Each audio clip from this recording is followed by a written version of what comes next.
you think that you're gonna be, you work harder, you become more smart, you work out and become a better version of yourself, you're gonna be better for your company.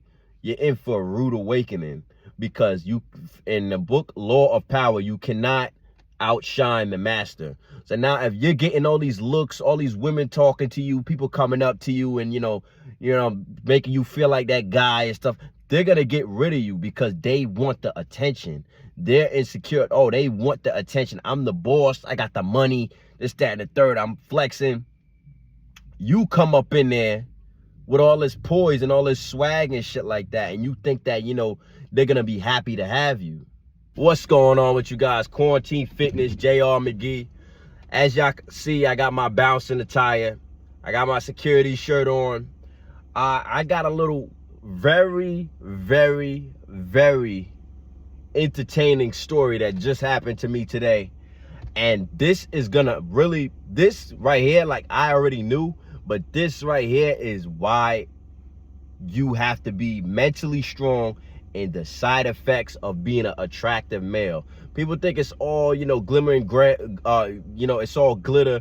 Oh yeah, you got the muscles, you got a nice hairdo, you got money, you got a car, you got an apartment.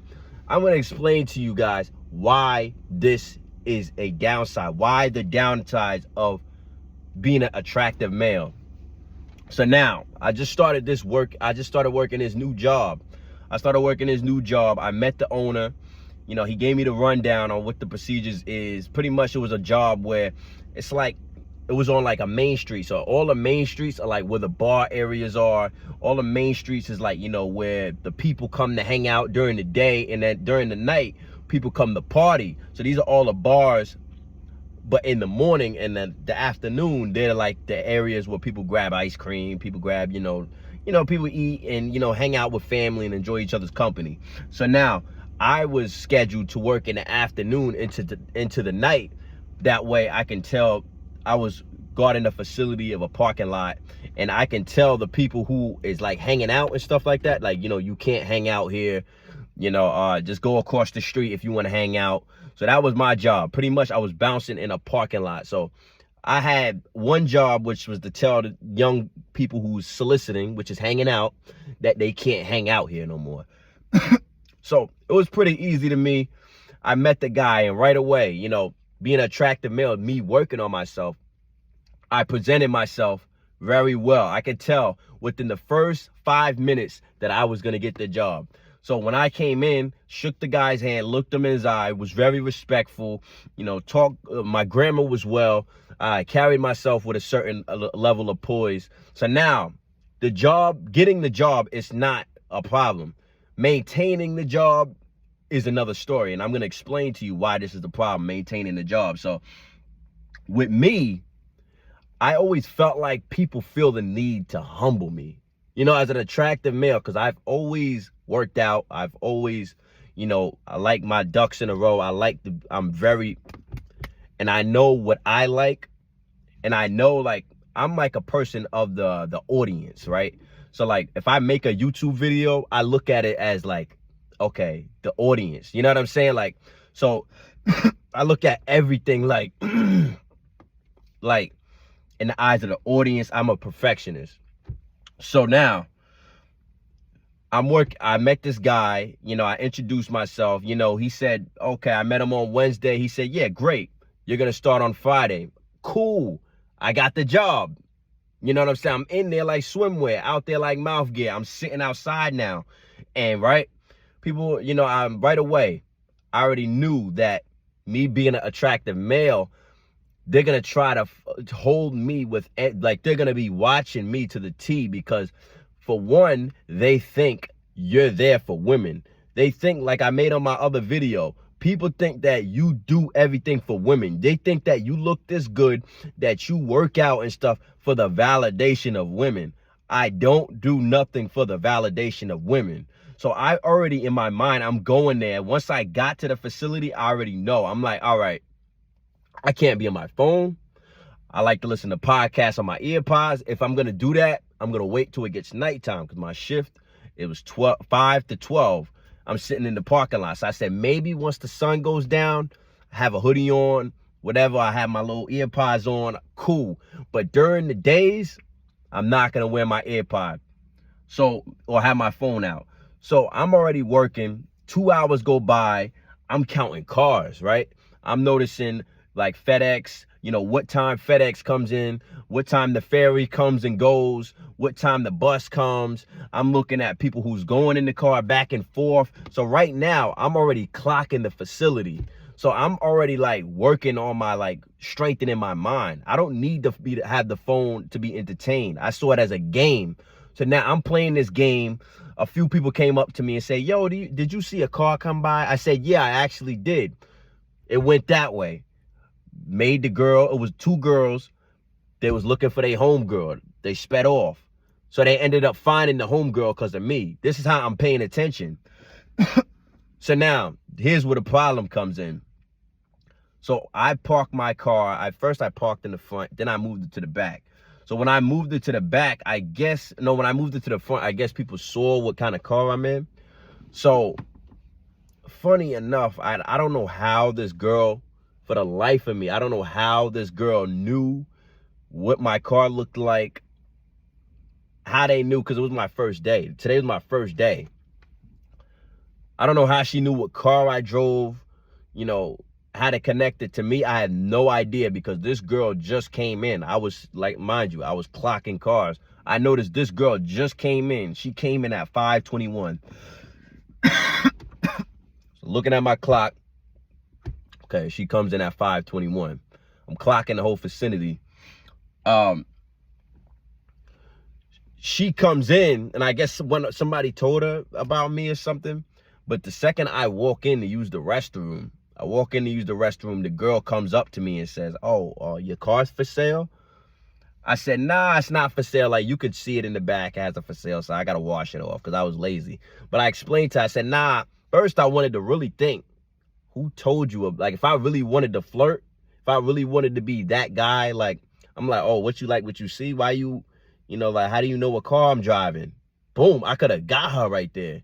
Make her start simping for me. Make her get that validation for me. But I just started. So I'm like, I'm coming in here with a different mindset. I'm not trying to holler at no girls. I'm not talking to no girls. If they ask me something, I'm being respectful. She asked me that question. So I told her, I said, well, nah, I didn't really, the car's not for sale. I just got it. I was just being lazy. I said, what, do you need another car? You looking for a car? She said, yeah, well, I just got a car too. Funny you say that, but I just wanted 2. I said, nah, it's not for sale. I'm just being lazy. I'll get to it eventually. She said, yeah, clean it off. Cool. Went into the bathroom, used the bathroom, came out. The owner comes up to me and says, this is not going to work out. And I'm like, okay, like, what are you talking about? You know what I'm saying? I'm trying to think of everything that I did to like have him say this is not going to work out. He comes up to me and says, yeah, it's not going to work out. And I said, okay. And he said, yeah, you just turn the stuff on inside. In my mind, I'm thinking, what the fuck did I do? I just went to the bathroom. So I asked him, I said, what is the issue? You upset I went to the bathroom? He goes, nah, well, you was talking to one of my girls and, we can't have that. Right? I go, the girl asks me a question. What the fuck did you expect me to do? What do you expect me to do? He go, nah, I don't need that. Wow. So now I'm thinking I could get him off of like being, discrimination, this, that, and the third. But it's an off the books job. He was paying me cash. So I'm like, shit, I can't even get him there. So he's like, yeah, handing it, I had a little lantern, and I had a little radio, and I had a flashlight. So the guy's like, yeah, hand in your stuff. And we'll just call it, we'll just pay you $60 for the 2 hours you worked. And I'm sitting back and I'm like, I wanted to go off. Like on some like, you fucking racist motherfucker. Right? I wanted to go off. But I played it cool. You know, because I don't want to be what they expected me to be, for one. And by the end of the day, me going off is not going to get my job back. I got another job, but this is some little side money. So I played it cool. Maybe he might call me back. Maybe he won't.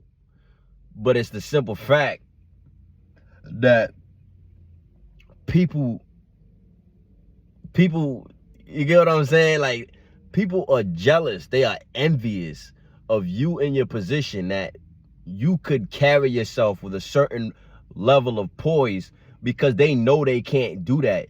You're reflecting their insecurities. You know what I'm saying? And people are gonna like try to brand you. You know what I'm saying? People think that you're here just for women. When you worked on yourself. Oh shit, somebody calling me, but the video didn't stop good. Let me just click that off. But yeah, people feel what they don't understand. And the lesson ends in all of this is, even if you get to a certain level of that, you know, you become certain, like, you think that you're gonna be, you know, you work harder, you know, you become more smart, you know, you work out and become a better version of yourself, you're gonna be better for your company. You're in for a rude awakening, because you, in the book Law of Power, you cannot outshine the master. So now if you're getting all these looks, all these women talking to you, people coming up to you and you know making you feel like that guy and stuff, they're gonna get rid of you because they want the attention. They're insecure. Oh, they want the attention. I'm the boss, I got the money, this, that, and the third, I'm flexing. You come up in there with all this poise and all this swag and shit like that, and you think that, you know, they're gonna be happy to have you. You know what I'm saying? So you gotta really look around at life, and it's not just dealing with work, it's dealing with women. You think that you're gonna, you know, be your best version of yourself and your woman's gonna be happy for you. People are not happy for you, man. And the sooner you get this out of your head, that I'm gonna work hard to make my family proud, make my brother proud, make my peoples proud. People is not happy for you, man. So you need to start going out there, making yourself proud, and then you could be the captain of your own ship. You can have it so people depend on you, and people, you put it in that it's a comfortable environment that people could grow, and people could, like, you know what I'm saying, that you would appreciate that growth. You would go where, you know, you create an atmosphere that it's okay to be different, that it's okay to, you know, work on yourself, and it's okay that everybody has their own strengths and weaknesses. You know, I'm not insecure because I'm working on my part. You know, you're being the best version at your part. I'm over here doing that. But as long as you stay in a job and shit like that, they're coming to demasculate you. They want you to be compliant. They don't want you to be feeling any type of way about yourself, man. So this is why I'm working. I cannot work for a fucking job, because every job I go to, anybody who knows me would tell you, I've been to, like, I had to work about fucking 50 goddamn jobs. And this job, I did nothing. I literally did. I'll be the first one to take accountability. Yeah, I talked to that girl. I should have never talked to her. I said some fly shit to her. I made a mistake. I cannot for the life of me think of what the hell I just did to get released from that job. Y'all let me know in the comments, man, what you think I did. You think that people was really happy for you, for your success, for your mindset, for your growth? Let me know what y'all think, man. But I'll see y'all on the next video, man. That shit ain't get me down. But I'm just like, people think it's all like, I always thought that You know, the more discipline I get, the more good at being on my shit that I get, that everything else is gonna fall into place, that everything else is gonna be easier. It's not the case, man.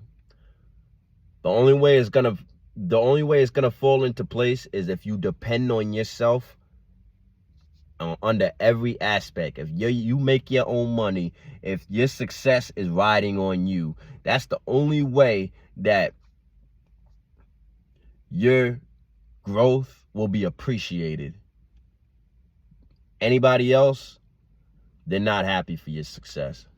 Like and subscribe to the video if y'all agree.